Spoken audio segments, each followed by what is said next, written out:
Hello and welcome back to the Hoops Crush podcast. Today is episode number 18. It has been quite some time since Eric and I have talked in a while, so apologies for that. There just wasn't much to really be excited about when it came to the Blazers season. I think that the last time we talked was somewhere around the trade deadline, but now that the season is over, we have the play-in, we got the playoffs, a lot of exciting stuff, and then of course we'll have the Blazers offseason that we can talk about as moves continue to happen. But Eric, before we go any further, how you doing? Oh, pretty good. Just got back from vacation last week, and Blazer season is now over and all that. But I've missed talking to you, Brady. Yeah, So no, it's I good miss to be talking to you back here. too as well. I'm glad to be back with you. We need to be back on a consistent schedule again, which we definitely will be. So, of course, we're gonna do our play-in predictions today, and then we'll probably save our playoff predictions for later in the week. So when we know who's actually going to be in the playoffs and who comes out of these play-in tournament or comes out of this play-in tournament. Before we do that, though, Eric, I actually went back and looked at our standing predictions from one of our first episodes. So, Nice. how do you think you did if you had to think back on it? I don't think I was that bad. I think I was okay. I don't think I had OKC or Minnesota as high as they were, so I probably lost a lot of points there. But I think I did somewhat okay in the East. I don't know. So in the Eastern Conference, we both only got 2 out of 15 right. Yeah. Yeah, I mean, not exactly, Yeah, but if you did well, exactly, it'd be 2 out of 15 for both of us in the the East. stupid Bucks, I had them second, and all they had Yeah. to do was win yesterday or win one of the games recently.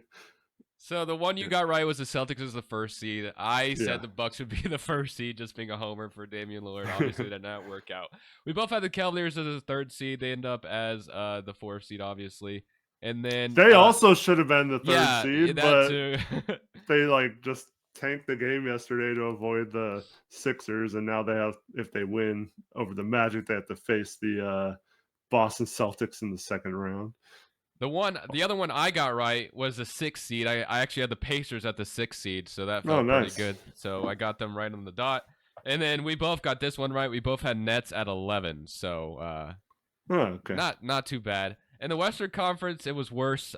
We went 1 of 15, getting it exactly right. You had the Clippers as the 4th seed. I had the Jazz as the 12th seed. So that's kind of, it was kind of random, but that's we both predicted the Nuggets to be the first seed. Obviously, they had a chance. It didn't work out. I mean, they tied for the first yeah, seed. pretty much It just tied. lost the tiebreaker. And then we didn't do very good standing predictions. If you're talking about on the dot, obviously things could change from the play-in, but I don't know if it's really going to affect. I mean, I kind of have Pelicans at 10. You had Pelicans at 12. So yeah, I don't think it's really gonna be possible for any of this to change to where it'd be exactly right. But not very good. But it's kind of hard to predict this season. Obviously, the standings. It's never gonna be easy to do that. The Thunder were a big surprise getting the first seed, and all kinds of other stuff happened. So. And then there were so many teams that were tied heading into the last game of the season. Yeah. So A lot of chaos. If you're talking about exactly, and not like in the general vicinity, it's so many things could have happened on the last day to change that for some teams. But so I've heard some people say that this could possibly be the best playoffs we've ever seen. Do you agree with that notion? Just because I do think there is a lot of parity, because it feels like almost every series, potentially if we get it, depending on how these playing games go, I feel like almost every series could be a toss-up. Kind of weird to say. Depends if the Hawks or the Bulls make it out, then I don't think anyone's predicting them to win. But say the Heat, Sixers make it to play the Celtics. Obviously, Celtics still favored, but the Heat can be weird, as we know, and the 76ers not supposed to be a 7 seed really, but obviously injury to Joel Embiid. So what do you think? I don't know about best ever. I'm a lot older than you, Brady, so yeah, I've been around for a lot more playoff seasons. And I remember just some all-out wars in the late 80s, early 90s between teams that there were really good teams like the Cleveland Cavaliers who had a stacked starting lineup, and they never even made it far in the playoffs because just how good some of those teams were. Um, so maybe in terms of just how competitive it is, like 1 through 16 of the playoff teams, yeah, it's probably up there. But I don't know if I can say it means it's the best. It's just Yeah. going to be really competitive and a lot of evenly matched teams. Which is really fun. Makes for fun playoffs. But transitioning over to the Blazers a little bit. Obviously, their season is over. Things worked out the very last day of the season, though, which was kind of crazy. We end up finishing for tied third best odds. The Hornets end up winning. The Spurs end up winning. So I guess thank you, Cleveland, for doing what you did. Did they bench their starters in the second half or something? I don't even know what they did. Cleveland, they didn't play Donovan Mitchell or Darius Garland. Um, Because I thought and when I first looked and at that then score, they were winning, but yeah, by a and lot. then yeah, I watched most of the second half, and they were playing like Amani Bates and like all their into the bench guys. They weren't even trying to win, and that Man, was with knowing the score of um that Milwaukee was losing and the Knicks at the time. They ended up coming back and winning in overtime I to get watched the that game. second seed. That was a very fun game. Yeah, it was. But like, yeah, at the time, Bulls were up by a little bit. So like Cleveland was sitting there with a legit chance of being the second seed. Um, which I mean, I understand you don't want to play Joel Embiid possibly, but I mean, what if they don't win the first play in as well? We'll talk about that in a minute. But like, um, yeah, so I hate that when teams like try to get a certain spot or lose a game. The Blazers tried to do this back in 2019, and they end up. Anthony Simons goes crazy, leads a big comeback in the last game of the season against the Kings, and we end up getting the third seed and playing the Oklahoma City Thunder, which no one wanted to play. They were 4-0 against us that season in the regular season, and we ended up beating them in 5 games, and it was one of the best series as a Blazer fan you could have asked for, just punking Paul George and Russell Westbrook and all those guys. So like I just hate when teams do this stuff, and I think it's kind of a disgrace. And now I mean I like the Cavs. We have someone who watches this show, and Blazers Uprise. That's a huge Cavs fan, and I really like him personally. But I'm kind of rooting for the Magic now just because of the Cavs doing that. And I think it's just kind of I don't know. I think it's only like weak franchises that pull that kind of crap, you know? Yeah, I feel that. Man, every time I think about the 2019 season, it's just like nothing but good vibes, man. I loved that Yeah. season so much. Like the But last good vibes we had, yeah, for right? real, literally. And it's just like because I was just moving into my apartment at that time. It was just, and I was like, oh man, good memories. But that's besides the point. So obviously, we secure, like I said, third best odds, tied with the Hornets right now. And today it was announced. I'm sure you saw it that Joe Cronin has already said that Chauncey Billups will be back next season. What are your thoughts on that? I mean, I'm honestly not that shocked. I had a feeling Yeah. that this was going to happen. Yeah, so he has a 5-year deal. The 5th year is a team option. So I think if anything was going to happen, it was going to be next off season. So I would have been shocked if they let Chauncey go. Everything that this organization has said about Chauncey so far is that they're all in unity or lockstep on what they want to accomplish, how they want to accomplish that, and all of that stuff. Now, whether that is working in terms of on the court is very debatable, but everything you've heard from the players to the rest of the coaching staff to the front office, they all believe in Chauncey still, and think that he has kind of been given a raw deal so far, which is kind of true, but also I don't think he's done a good job of kind of um, getting the team to play his style or anything yet. I don't think we know if he's capable of doing that or not yet. So it's kind of weird having a coach going into his fourth season that's still kind of unknown whether he can even coach or not. Yeah, it is very weird. So, do you think that like they'll just end up letting him go in that team option and then moving on to the next head coach? It kind of feels dirty in a way because I'm sure they they know what they're doing. They're trying to tank after the All-Star break every time, and that's kind of I feel like the cards that Chauncey has dealt. So it does feel a little dirty to then fire him and then move on, or I guess they'll just decline his option. I don't know if that's really considered a firing, I guess, but it kind of is in a way. Yeah, it just feels weird. I mean, I guess Chauncey is the perfect coach to keep tanking because he's been doing it the last 3 years. It's just because I feel like next year, depending on what they do this offseason, obviously we don't know. I've heard you say that they want to be the Rockets 2.0 potentially, which hopefully not. But I guess we'll just see what ends up happening this offseason. I'm going in with low expectations, but I don't know. It feels kind of dirty, I feel like, to do that.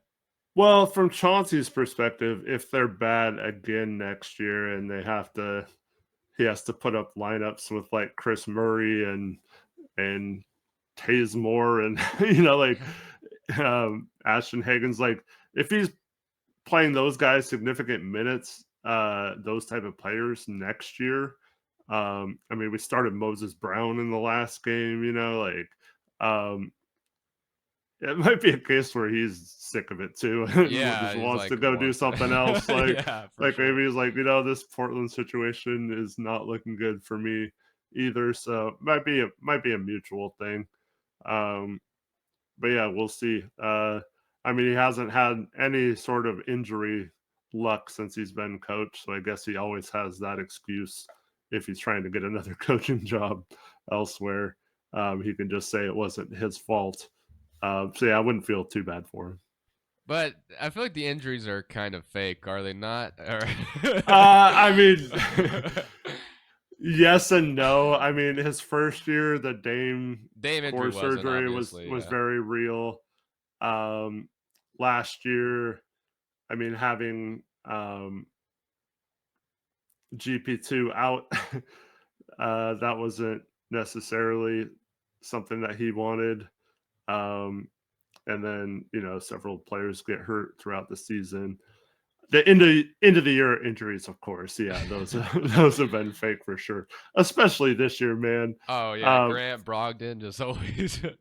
like Grant and Anthony in particular, the last like month and a half of the season, those guys could have played if they Oh, for wanted to. sure. Like Uh, there's no way those guys were hurt to the point they couldn't make it on the court. I saw Underdog tweet something about Jeremy Grant hasn't played a game in April since like some crazy year, but it's been like years, which is just insane to think about. I Yeah, it mean was 2021, I think. So this is that his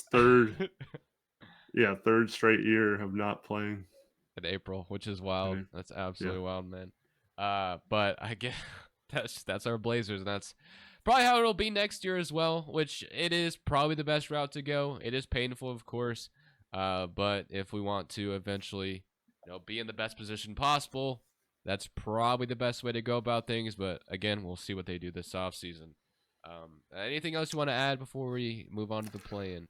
Well, I watched the Nike Hoop Summit, and man, that next draft, 2025, and there was a player in there too for the 2026 draft, and those two drafts look insane right now. So I know it's going to be painful if we go through this again, but the prizes for doing so the next couple of years might be worth it in terms of building a championship contending team um, versus just trying to not be bad the next couple of years.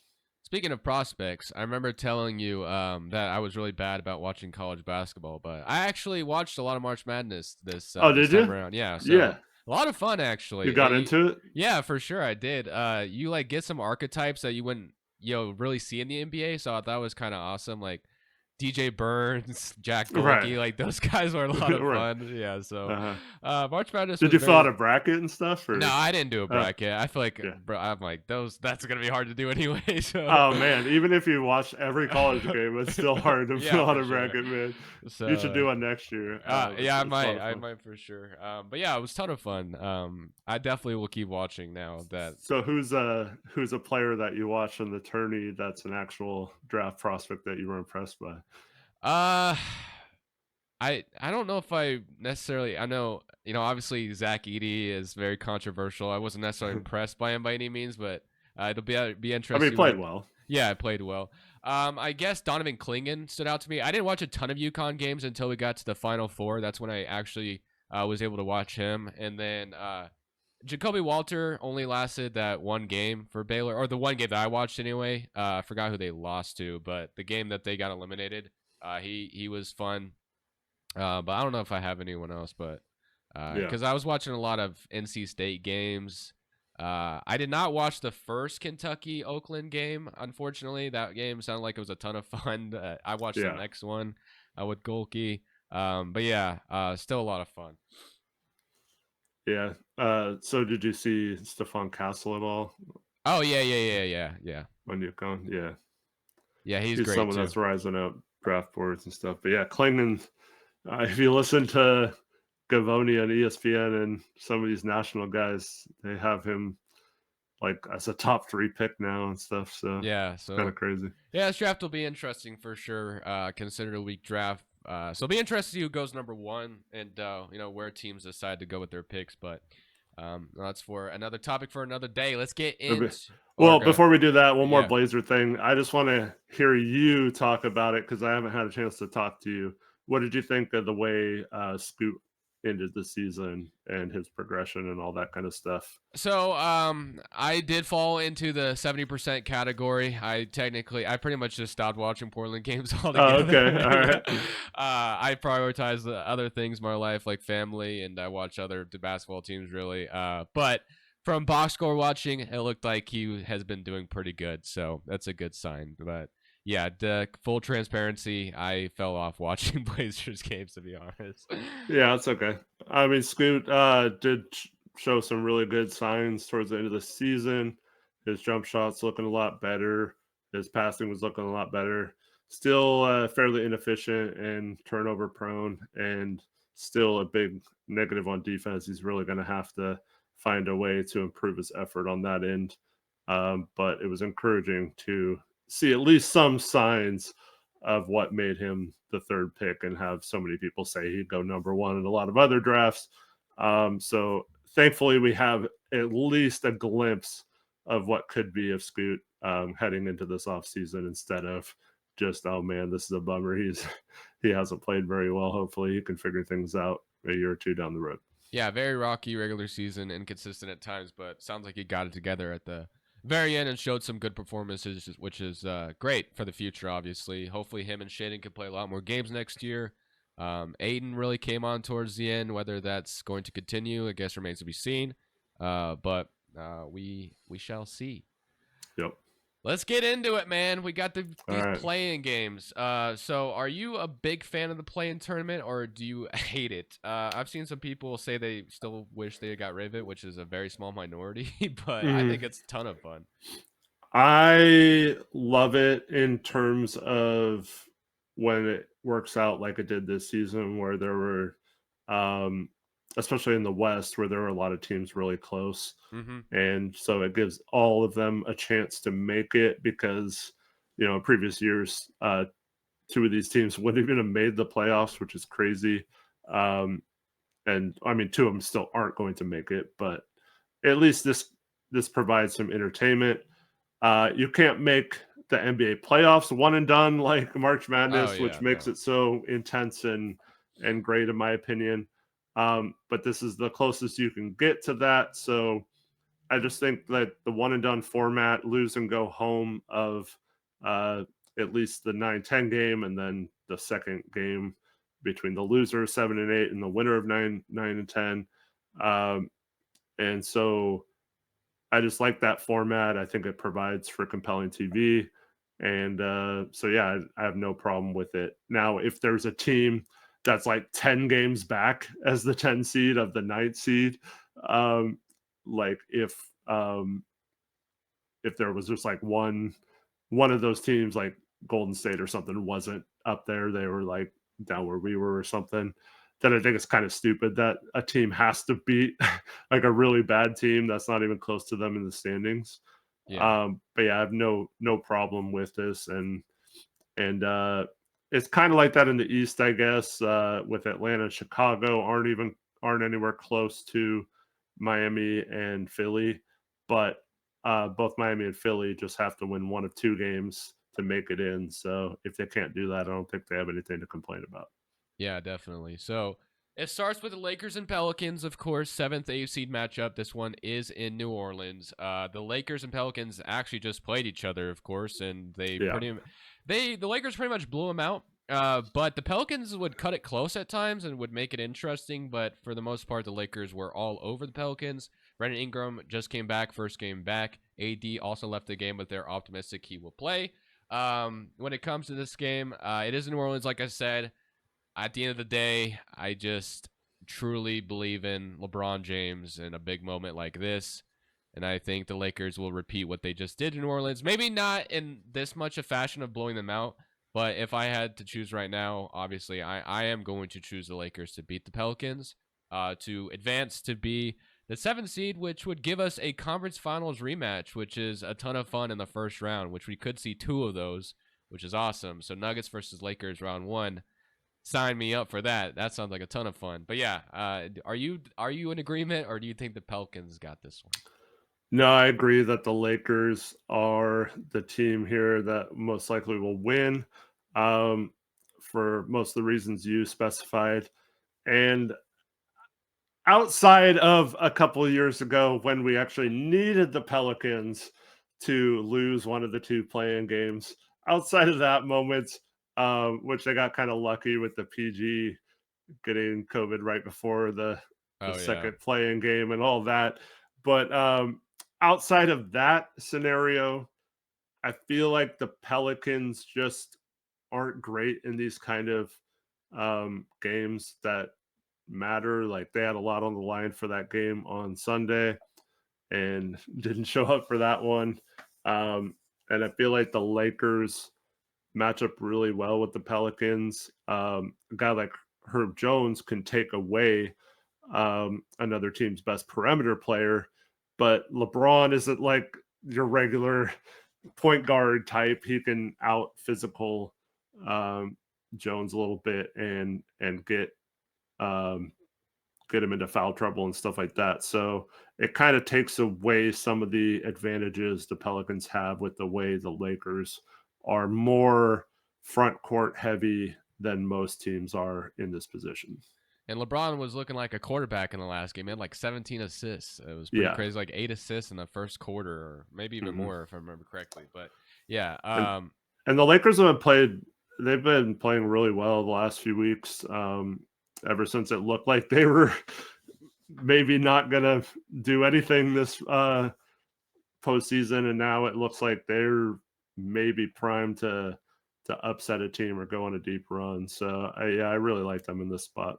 wouldn't it be funny if the Lakers were like, "Oh, we don't want to play the Nuggets, so we're gonna Oh take this game"? yeah, I I don't see that happening though. I actually saw on Twitter some Laker fans debating whether they should lose this game on purpose, and the No. consensus was you never put your team in a position to where you have one more game, and if you Yeah. lose, you're done. Like that would be stupid. That would be so dumb. But yeah, like, and I mean, it's not like OKC's like chump, like an easy win or something. Like it would still be really Yeah. hard to win that series. But it's just kind of funny that consensus is that like no one should want to play the Nuggets and everyone should want to play either Minnesota or OKC because those teams Are are younger and haven't inexperienced. Yeah. proven. Yeah.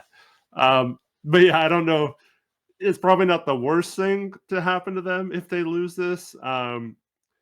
But also like I think maybe um this year more than any, it doesn't really matter. You're going to have to beat really good teams that are evenly matched, like we talk about at pretty much every round. So I wouldn't worry too much about the matchups. I just be like, okay, I guess we got to beat them in round one instead of the conference finals this year. Yeah, it's funny because I feel like if you had like a team like the Hawks or the Bulls in the West, it could become an easier conversation. But the two teams Right. that you'd have to play that would be left are Warriors or Kings, which are no slouches by any means. Right. So, yeah, I don't think that's a good idea at all. So, yeah, Lakers need to take care of business going against Denver round one, which I think the whole world would want that to see that rematch, which would Mhm. be so much fun. Because the Nuggets, obviously, they swept them last year, right? They literally swept them, as my I think mem- it was either a sweep or 4-1. Yeah, I Yeah, think so the Lakers should. I mean, they should be hungry they for some ran out of revenge. gas. Yeah. Yeah. So, and you get them fresh and early in the first round. I think. And I think that'd be interesting. Obviously, it would be a ton of fun. So on to the next one. We Warriors versus Kings. So based off what we are saying, winner would go play the Pelicans. This one is in Sacramento. Of course, these two teams played each other in the first round last year and went to Game 7. Now, us as Blazers fans know what we should be rooting for here because we want to see the Warriors in the lottery because we get their draft pick as long as it doesn't Yes. jump up, of course. Um, the the fan in me of basketball wants to see the Warriors go play the Thunder in round one, to be honest with you. But the Blazers fan in me is like, Kings, you got to go win this. So with that being said, I mean, Stephen Kerr, it should be a fun game. It is in Sacramento. Kings fans are very, very loud. Which, by the way, before the season started, I was a bit of a Kings hater. I said I didn't like their offseason. I didn't think they made enough moves to be Well, they better. didn't really do much. They Yeah, they just didn't. And then Andrew Bug did hit him this year, like it didn't last year. They've lost Malik Monk and Kevin Herter. So I just feel like the Warriors have been playing a lot better as of late, and I just trust their experience. Well, I guess the Kings made the playoffs last year, so it's not like they're inexperienced. But in a single game elimination format, I am going to choose Stephen Curry and the Warriors to beat the Kings here. yeah, I'm also going with that. So we're like-minded so far. But yeah, I don't know, something about the Kings this year. They just don't have the same um, just excitement or buzz around them. They're still very good and certainly capable of winning this game. I just think they're I don't know. The vibes aren't the same as they were last year with the whole light the beam thing and making the playoffs and just all the excitement of that. And I mean, they still have a chance to make the playoffs and get in if they win 2 games. But I just I'd be kind of surprised if they're the team that comes out of this play-in. Out of all 4 of these teams, I'd probably say they have the worst chance of doing it. And the Warriors, you don't know how many runs they have left, um, but they have turned to Kaminga to help kind of bridge that gap between the old players and the new era, and he's really come through for them. And if well, Herter's not playing for sure, but if Monk doesn't play, I just think that's too many good pieces out for Sacramento. So I like the Warriors to win in this one. Which would lead us to Warriors versus Pelicans. This would be in New Orleans, then, correct? Since they were the higher Yes. seed. So, a similar situation. I just, trust. I mean, this one would be a lot closer. I definitely Hmm. think this will be a lot closer matchup. All these will be close, technically, unless the Lakers blow out the Pelicans again like they did. But I am going to, once again, trust Steph and the Warriors to get it done, win 2 games, and make it into the playoffs, setting us up for Warriors versus Thunder in round one. It's kind of what I want to see as a fan, like I said. But it wouldn't hurt my feelings if the Warriors did not make it into the playoffs, of course, because of that pick. Yeah, and it's not like the one we talked about earlier with the Pelicans. The Blazers didn't get the pick if they made the playoffs because of the protections on it. Now the Blazers still get the pick whether they make the playoffs or not. The only way they wouldn't is if they didn't make the playoffs and then somehow jumped up with just a few percentage chance into the top 4. So it's very unlikely that we don't get the Warriors pick this year, and it only matters in terms of whether that's like 12, 13, 14, 15, or 16 is basically the range Yeah. of that pick. So it's not like devastating like not getting the Hornets late lottery pick was a few years ago. Yeah. So I'm not. Of course, we want that pick to be as good as possible. Don't get me wrong. I'm just saying it's not. It's not as bad. It's not dire Uh, for sure. right. So with that being said, I agree with you once again. I think the Warriors. I just like the way they've been playing this year. The Pelicans. Did they lost in this situation last year? Um, and yeah, I think that's going to be how their season comes to an end is losing both games at home. And I don't think it's any shame because you're losing to the Lakers and Warriors. There's two really good teams. That's just a really tough spot for New Orleans to have to beat those two teams with all their experience and championship pedigree and all that kind of stuff. Which would set them up for a very interesting offseason because that's 2 years in a row you'd be eliminated out of the play-in. So obviously there was a lot of joy and excitement when they made the playoffs that one year and took the Suns to 6, but it has not seen that spark since. So it'll be interesting to see, if it does end up happening that way, what the Pelicans do this offseason, whether they split up Brandon Ingram, Zion, or whatever they decide to do. But that moves us on to the Eastern Conference. Again, this is honestly, I think as all NBA fans should be, we should all be rooting for the two teams to be making it. The other two in this situation are the most least exciting teams you could think of to make it in, I think. Yeah. Out of all these four. So, of course, the Heat and the 76ers get to play each other. Again, they only have to win one game to make it in. The first one will be in Philadelphia. Joel Embiid, of course, missed a ton of time, which has resulted in the 76ers falling down the standings quite a bit to where they're in this situation in the first place. Jimmy Butler versus Joel Embiid, obviously going to be a ton of fun. It does suck that those two aren't teammates like they should be. 76ers really screwed that up, I feel like. But I think in Philadelphia, I am going to choose with a healthy Joel Embiid, Maxey. I am going to choose the Sixers to beat the Heat in this one, which would pretty much set ourselves up for what the Heat did last year. They obviously lost the first play-in game and then won the next one, which is a preview to what I'll probably be picking next. But I'm going to go 76ers to beat the Heat, to beat the 7th seed, to play the Knicks. This is going to be an interesting case of Heat culture and all that kind of stuff. Playoff Jimmy, all that kind of stuff. I mean, people forget, like you mentioned, they did lose and have to play in this scenario last year. So, yeah, I could see this game going either way. But if Joel Embiid plays, and apparently he just sat out on Sunday for precautionary reasons, um, and so I don't think it was like a setback or anything. I think he'll be fine. And he's also a player that has a lot to prove. And I think that's going to have to start by. I think they're going to really want to win this game because I don't think you want to see Boston in the first round. And so I think the Knicks are. I mean, the Knicks have played very well, and Jalen Brunson has been incredible. But if you're either of these teams, you're definitely hoping to play the Knicks, I think, over the Celtics. Um, and so yeah, I'm gonna pick the 76ers. I think they get it done, but I, I'm not gonna be surprised if Miami beats them, and if we're talking about Miami going on another run in the playoffs again. Which leads us to Atlanta and Chicago, the most obviously least exciting playing game of them all, which will be the final game we get to watch, but it's still hoops nonetheless. DeMar DeRozan still a very fun player to watch at times, especially when he's hitting those classic mid-range shots. Again, that Bulls-Knicks game was a ton of fun on Sunday. Went He to missed a OT. bunch of them at the end, though. Yeah, man, that was crazy. He literally had a really good look and just did not go in.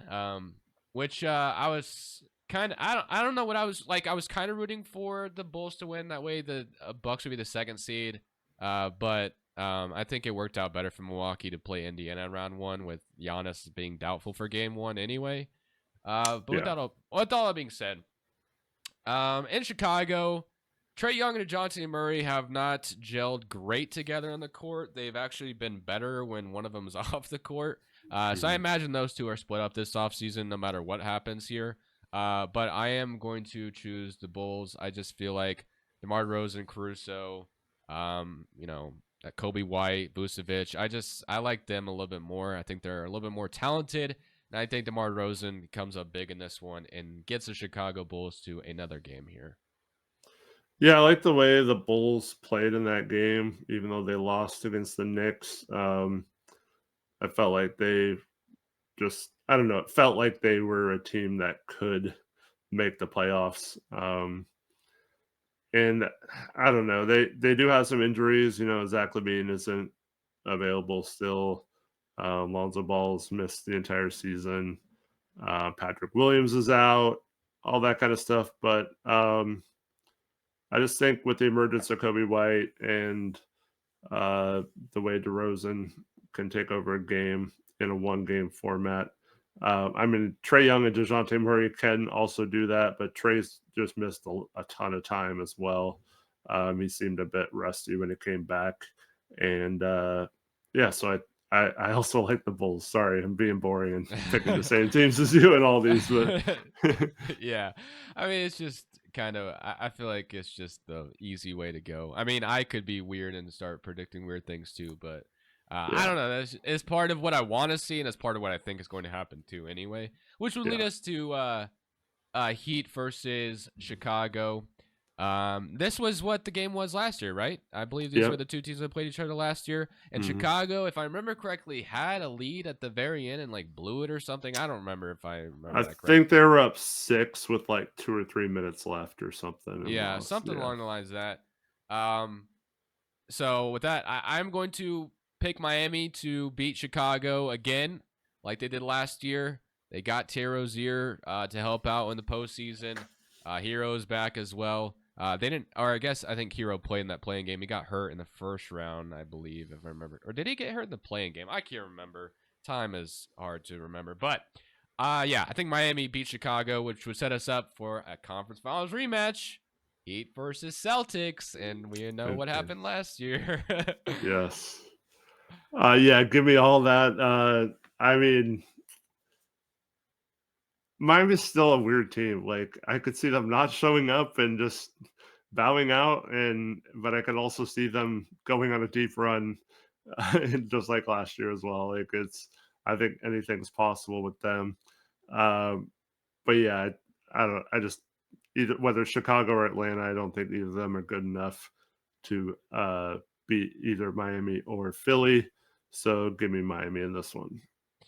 So yeah, which my Boston's in Miami is going to be really fun because I feel like you said, it remember if you remember when the year before Miami got they upset the Bucks. I can't remember what round it was. I think it was It's that round the one. bubble year? Yeah, they upset the Milwaukee Bucks, and I think No, the it was the year after they won the championship. yeah, something like that. So then they upset the Milwaukee Bucks, and then those two teams match up again, and then the Bucks, I believe, handled them pretty easily, if I remember correctly. So it feels like that almost feels like what could happen with the Celtics here as they got beat last year. I feel like Boston will handle them easily this time around. At least that's what I'm kind of expecting. If it ends up being that. But with that all being said, if that ends up being our bracket, I cannot wait for the NBA playoffs. And as much as I want to go ahead and start making predictions right now, we do want to save that for later in the week. But is there any series you are just like super excited about that set right now? Before we, obviously have the other four matchups set. Well, obviously, Dame. Want to see how he does against the Pacers. There's a couple of instances that happened during the season. The Halliburton in the midseason tournament, tapping the wrist when they beat them, and then their comments after that game, and then there was the game where Giannis tried to get the game ball afterwards, and there was some arguing back and forth there. So that should be an exciting series. But I mostly just am hoping that Dame plays well and hopefully can lead that team to tread water before Giannis is able to return. Um, And then I think Minnesota and Phoenix is going to be a really good series as well.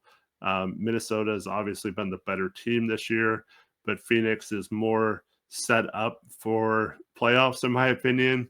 And so that series is going to be really intriguing to see how that one pans out. Trying to think of any other ones off the top of my head, but those are the two that stand out in my mind. And then the other two that are set, of course, are Clippers, Mavericks, round 3, because these two teams have matched up, twice now. Luka Doncic has played Kawhi and Paul George twice. I feel like this is obviously going to be the best roster Luka has had to deal with the Clippers.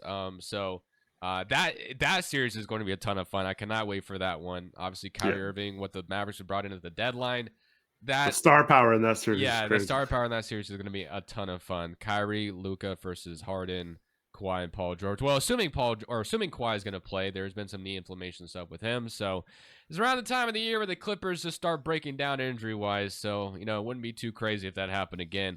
But obviously hoping for everyone to be healthy. And then the other one, which two teams that, the Cavaliers are experienced. They made it last year, but bounced out very easily against the Knicks in round 1. I thought they'd put up a better fight, but they didn't, of course. And Jarrett Allen said the lights were too bright.